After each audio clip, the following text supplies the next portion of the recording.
Welcome into National Signing Day week here at 24/7 Sports, alongside national recruiting analyst Alan Treiu, as well as the one and only Sam Webb of the Michigan Insider. I am Blair Angulo here to break down Michigan's 2024 recruiting class after that magical run to the national championship, a class that ranks number 4 in the Big Ten class rankings as we approach that new look Big Ten. And Sam, a lot to like here. But let's begin with you and who's some top players in this class that have caught your eye heading into campus. Yeah, no doubt. Andrew Sprague, first of all, the number one recruit in this class for Michigan, and I know Alan knows very well. Really big, but really athletic for his size. He brings the basketball background over to the football field, and I really think they like his athletic upside. Really, really big key there. Josiah Edmond is a kid that I think has a chance to be, when all is said and done, the top player in this class. He has shot up the rankings, a receiver recruit to start out with, which made the transition to defensive back and really impressed Michigan a ton at their summer camp. Jaden Davis, who I'll talk a lot about here coming up as well. The quarterback in the class was once the number one quarterback recruit in the class of 2024. And then rounding it out with a couple of guys that I'm really intrigued by. Jordan Marshall, the running back out of Ohio, Cincinnati, Ohio, just a bell cow back, a guy who can run with power, who can run with speed, who can catch the football out of the backfield, who can block. He can really do everything. And then the baby deer, as my guy Brian Doan called him, Lugard Etapaye, a guy who is just really he's super raw, just really getting into the seriousness of football, gives me Taco Charlton vibes like that. I think he's going to be a guy who winds up being a much better college player than he was high school player, and a chance to be a real first round draft pick as a pro. Yeah, Sprague is the top guy in this class. I think he's the one in this group, along with Etapaye, who has the most pro potential. I think when you look at what Michigan's done with developing that offensive tackle position, if we're looking at Andrew Sprague as an early draft pick in a couple of years, I wouldn't be surprised, especially now with the offensive line coach Sharon Moore taking over as head coach. He's done a great job of that position. Sprague's going to be in great hands now with Grant Newsome, a former tackle at the University of Michigan. He was a guy who was 250 pounds and playing power forward when we first saw him. He's now up to 290, probably pushing 300 pounds, still moving like he was when he was 250, added a lot of physicality and grit to his game. I think he fits right in at Michigan. Wouldn't surprise me if he takes the first year to get acclimated in the strength and conditioning program and then starts every game after that. I think he's a guy who can be your stalwart left tackle. And I think that, again, I have a lot of confidence in Michigan's ability to develop him. And then Jordan Marshall, to me, Sprague is the top recruit in the class in terms of the rankings. Jordan Marshall is the best recruiting win in this class. He's an Ohio guy who had an Ohio State offer. Wisconsin had offered, and Luke Fickell's staff has a ton of ties to the state of Ohio. Tennessee was in there, and Michigan was able to go in there and win the battle. And I think when you look at what he's done the last 2 years, Gatorade Player of the Year in the state of Ohio twice, and you go into Ohio and get him out of there. So not only an outstanding player, but an outstanding win for the University of Michigan. Comes from a really good program at Cincinnati Moeller. So I think a lot of the things that Michigan fans have liked about Blake Corum, the way he runs, the way he can catch the ball out of the backfield, I think you get a lot of those same things with Jordan Marshall. Development has been such a big part of Michigan's success on the field, but plenty of star power here in this class as well, which ranks number 16th nationally. 18 of the 27 players in this class are blue chippers, which means they are 4 stars or better, which means there isn't a lot of room there for hidden gems. But Alan, are there some guys that may be flying under the radar as we approach signing day?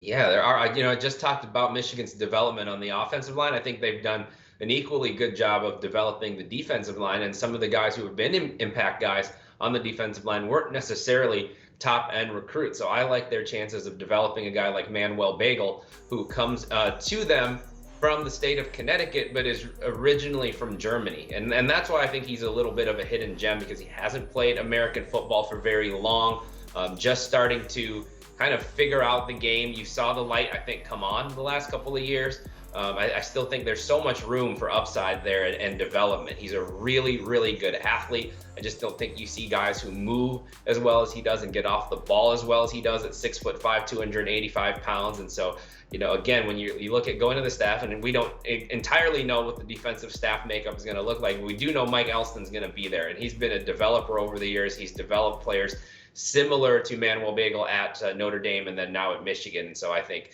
the match there is a very, very good one for both sides. Yeah, I like the linebacker class. These are guys that all come in at about 6'3", 200 pounds and are uber athletic. And I love my guys. I love you, Blair. I love you, Allen. These are guys that I think when we get to the end of their tenure as college players, have a great chance of having outperformed their rankings. I start off first with the highest ranked of the bunch, Mason Curtis out of Nashville, Tennessee. Tremendous athlete. He is a 4-star prospect, ranked around the 300 range at last check, can jump out of the gym, can bend. I mean, there's been talk of him being a linebacker, but I think Michigan kind of sees him in the Jalen Harrell role, coming off the edge. And then that creates some flexibility with the other two guys that I really like in this linebacker class from an athleticism standpoint. You got Cole Sullivan out of Pittsburgh Central Catholic, who I think is an elite athlete. And then Jaden Smith, the same way. Elite athlete that is, I talked to his coach going back into the spring, who I've known for a long, long time. And he said, this has a chance to be the best player I've ever coached because of his athleticism that translates all the way back to safety, to linebacker, to in college. He could come off the edge as well. So Jaden Smith, Cole Sullivan can do a lot of the same things. One of the things stand out about him, he could, from a standstill position, jump on the roof of a car. That is outstanding athleticism, but really smart, change of direction, straight line speed. I think that crew, when we look back at it, we're going to look at this linebacker crew and say they can all play. Well, this Michigan staff, I think, is recruiting in a different stratosphere, right? Because they are able to be a bit more selective. They are able to, in a way, kind of just recruit to the roster and to their fit. And Sam, I did want to ask you about some potential instant impact guys. You mentioned the linebackers. I'm not sure they're going to be ready to make an impact right away. But are there some guys that you look at and you say, oh, he could definitely see the field from day one? Yeah, great question, Blair. And I really don't look at those three linebackers like that because, like I said, they're all 6'3", about 200 pounds. They're a good 30 pounds away from being physically ready to contribute in the way in which I think the guy I'm about to talk about will contribute. Jayshawn Barham, the transfer from Maryland, I think as transfer portal scores go, this is, to me, the biggest one Michigan has had to date. And they've done an outstanding job in the portal, including last year getting Ernest Hausman, the number 1 linebacker from the portal. But this dude is on another level. Tremendous sideline to sideline linebacker. But at the same time, I think he's a guy that they feel like can give them some edge pressure. You look back at the game against Maryland, he was fierce against the run, but he also picked J.J. McCarthy off in the end zone. He just gives you the versatility and the experience at the linebacker position where I think this is akin to having a 5-star prospect coming in the class. This is a 5-star transfer that I think is going to impact Michigan's defense right away. Yeah, Sam. So my theme has been positions that Michigan has developed well. I'm hedging my bets on that with the offensive line and the defensive line. So the last guy I'm going to pick is a tight end because they've also had tremendous success at that position. I know Colston Loveland is coming back, but Michigan has typically used 2 or 3 tight ends in the past. And so I think Brady Prieskorn is going to have a chance to see the field right away. And he's a guy who I think had an argument to be higher in the rankings, had an outstanding high school career at Rochester Adams. You have A.J. Barner going off to the NFL, so there's going to be an opportunity there. Obviously, Colston Loveland is one of the best in the country, but I think Brady Prieskorn's versatility, you see him here, he's really lined up as a big receiver a lot at times, played in a little bit of a run-heavy high school offense, so he knows how to block. But I think Michigan's going to find ways to get him involved in the passing game. Really outstanding basketball player. So I think that combination of athleticism, pass catching skill, and the fact that Michigan likes to go with multiple tight ends, I see Brady Prieskorn as a guy who's going to be able to find his way onto the field as a true freshman. One thing that really stood out to me about this class, and I'm sure you guys are obviously have been diving into it for months and months, but just how steady and how how much they were able to kind of stick together, despite the investigations and all the obviously the rumors about Jim Harbaugh. He's off to the NFL, and just speaking to some guys over at the Polynesian Bowl, David Pale, Micah Kapana, two incoming freshmen, they talked about just how strong and how unified this whole group was. Now, as we move on to the new era, Alan, how do you think this class fits into the dynamic of this team and with the new head coach as well? Yeah, Jim Harbaugh, obviously a big part of Michigan's success, but the assistants did a great job of putting this class together. So I don't think much is going to change moving forward with their philosophy. I think Sharon Moore has helped build these classes. He was previously very involved in recruiting, had a big hand in building this class, and so he's recruited a lot of guys to his own image. And I do think that moving forward, Michigan's going to not try to reinvent the wheel. They've obviously had tremendous success with this staff the last couple of years. Sharon a big part of that, and so I don't think he's going to come in and make drastic changes. So I think this class is very indicative of what Michigan has wanted to do and what they will continue to do moving forward. Yeah, I agree. I think that culturally, that's why you stay in-house.